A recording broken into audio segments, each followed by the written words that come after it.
This week on the Rental Report Review. Do we stake our lives? Wolves, Pigs, and Men, 1964. Traci must battle forces from another galaxy, not of this Earth, 1988. It's two-fisted fun. A fighting fool gives you laughter of a lifetime, The Great McGinty, 1940. The spy story of the century, The Ipcress File, 1965. Watch the landlord get his, The Landlord, 1970.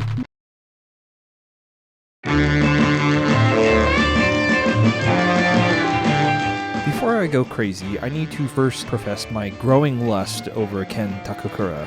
I've mostly known him for his Hollywood work. Somehow, every time I saw him, I swear I've seen his movies all my life. But then I check and I see every time that I've seen very, very few actually. This motherfucker's it.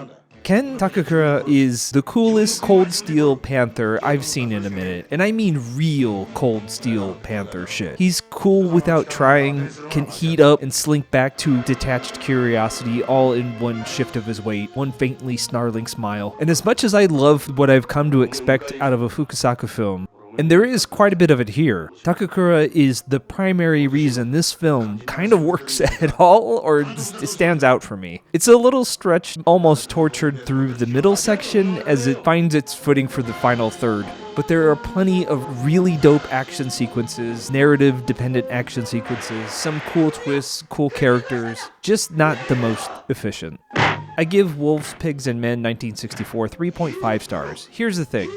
I love the so-called Japanese New Wave, mostly coincident with the so-called French New Wave of generally the 1960s, and a little more on the edges. But of all the New Wave revolutionary movements where cinema became openly self-reflexive, self-aware, conscious, and simultaneously deconstructive, reconstructive, etc., I think my little weeb heart has a preferential affinity for the Japanese New Wave.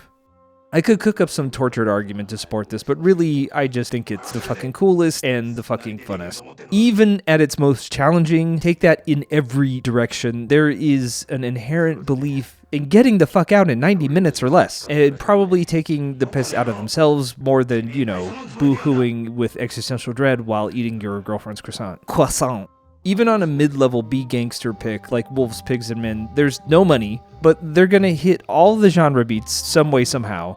And it's gonna be innovative because when these are flying through the theaters, you gotta stick out with innovative stuff, and a lot of the time, innovative can be a synonym for cheap.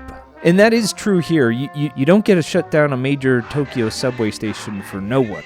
So you write that sequence in a way that you can steal it, and if it goes sideways, that's part of the plan. Because, we're also adopting this overall documentary aesthetic, so it looks more real, that kind of shit. But then also deep cultural reflections on the moral nature of humanity and existence and all that. With jazz. Cool shit.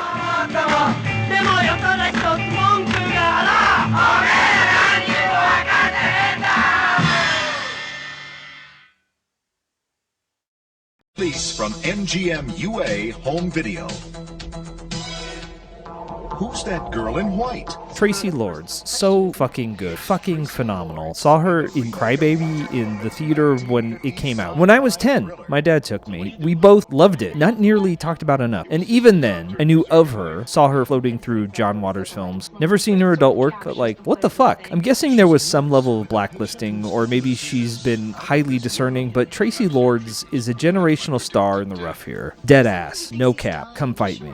This film is what it is. It's a Corman film, but it's one of the slightly higher rent ones, but it's one of those ones that's got some accidental juice. I don't know how many were banking on this young woman pulling through, but if they gave it another pass, maybe even just a little polish on her character, maybe kicked in a little more for the effects or chase or something, some action. I never screw around. This could have been something super special. I give Not of This Earth 1988 3.25 stars. I mean, where's Dan O'Bannon? This is more sci-fi mystery with a lot of snooping than body horror, with some body showing. Roger Lodge, all hail the GOAT, but he's pretty ineffectual here against Traci fucking Lords. You put Treat Williams in this? Val Kilmer? No, I mean, now I'm just dreamcasting. You get Traci, Val, or hell, Depp. Both. Why not both? Donald Sutherland. Where's Carpenter in 88? They Live? Jesus, okay, you hire Carpenter and tell him to combine this with They Live. Give him $2 million more. Boom.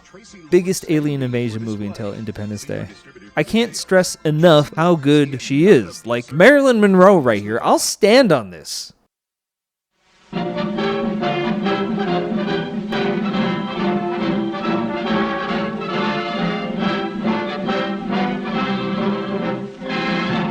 I haven't seen that much, but I thought I was getting my arms around what a Sturges picture entails when I went into this one cold, knowing only that it was a Sturges film.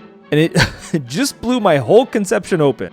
It's so satisfying to see a filmmaker shift gears and nail the fuck out of a low-key, high-comedy, rags-to-riches caper, popper turned gangster turned politician turned man of the people, with a side of nuanced heartache that might actually be the main dish. Come on, boys. Not on the wedding day. Please. What is a Sturges film? There's also his filmmaking itself, the complex wonders, reveals, dramatic ground stacking, silence and action with and against, stand and deliver, tete-a-tete. That the people don't need from now on.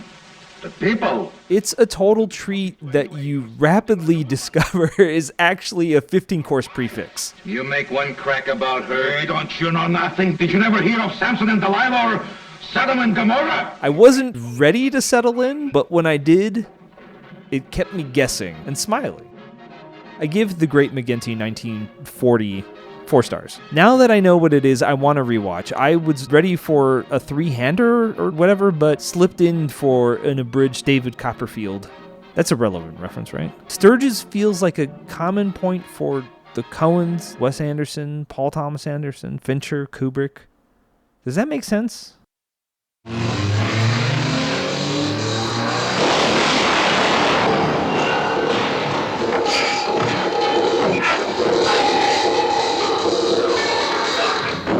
Somebody's trying to frame me. You've got to help me.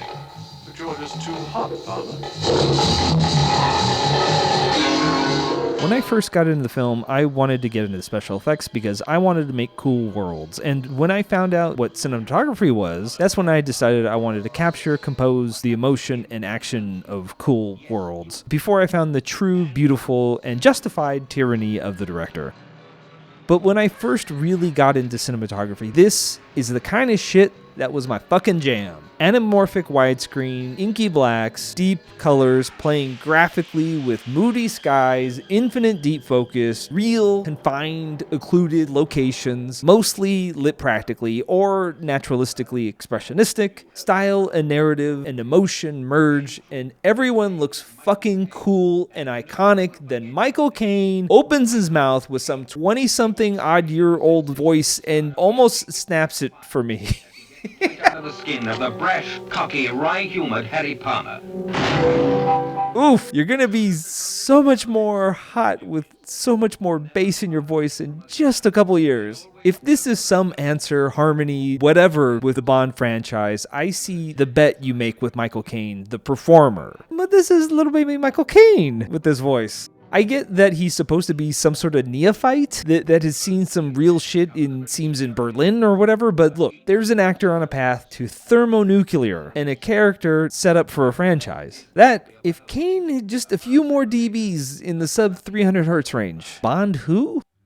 And then watch, I see the second one. But for now, I give the Ipcress File 1965 4 stars. I reported. Understand? I'm sold on Harry Palmer. I like the verisimilitude to real-world, realpolitik wetworks while still being absurdist, while still putting the real wild shit out there. You think they didn't figure out brainwashing, bro? It keeps everything terrifyingly on this side of plausible. And fucking likely. This is a great spy thriller for the post-9/11 world. Sue Lloyd. See, this is an interesting character. A widowed intelligence agent doing her best to keep her distance with a new young buck with some talent and their complicated and dangerous tango through some high-stakes double-crossery. I can't tell you how much this is striking a chord I wish Bond would even dare. I think some of the Timothy Dalton stuff tried. I know they tried with Craig. I do love Dalton Bond, though. But no Bond looks anywhere near as fucking cool as this. Why did this fall apart? Cain get too big, right? I'm invested now.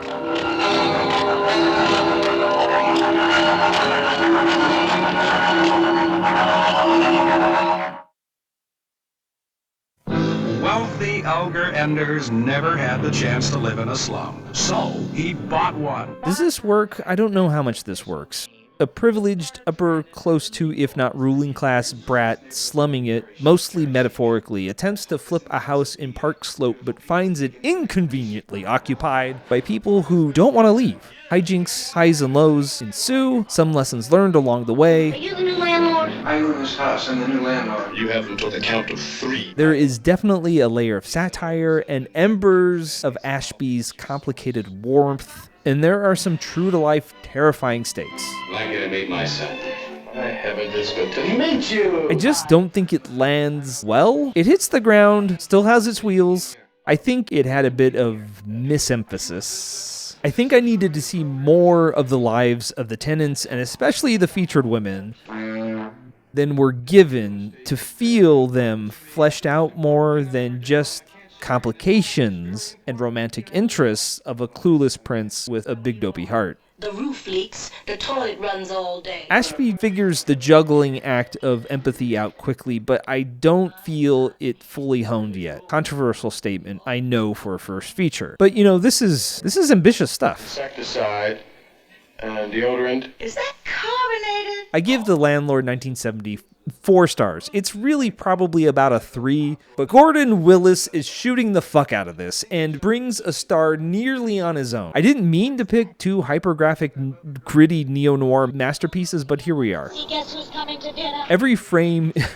a daring leap into unlit, practical chiaroscuro. Formalized verite. Very interesting experiments in editing, cutting away to thoughts and memories, pre-lapping crosscuts with forthcoming scenes. Easy Rider played with that a bit. Did Spike Lee? I feel like Spike Lee did too. Bridges as the landlord. Incredible first feature. I know he was an editor. This has developed young energy. Just comes in a bit rough. I mean, the thing is, the cast is stacked around Bridges, who's okay, but the women are all humming with high voltage. I want more of them. It needed more of them.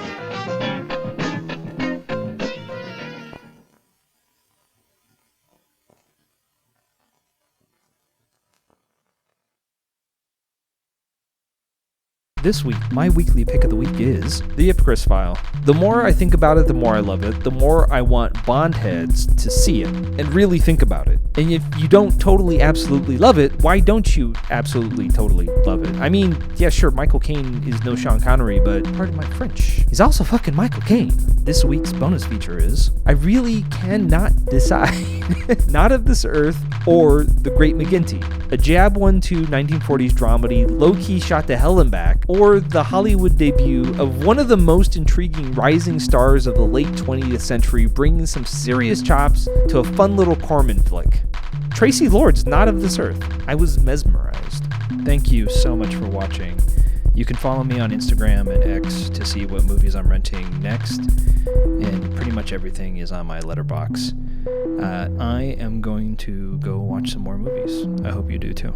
Video well.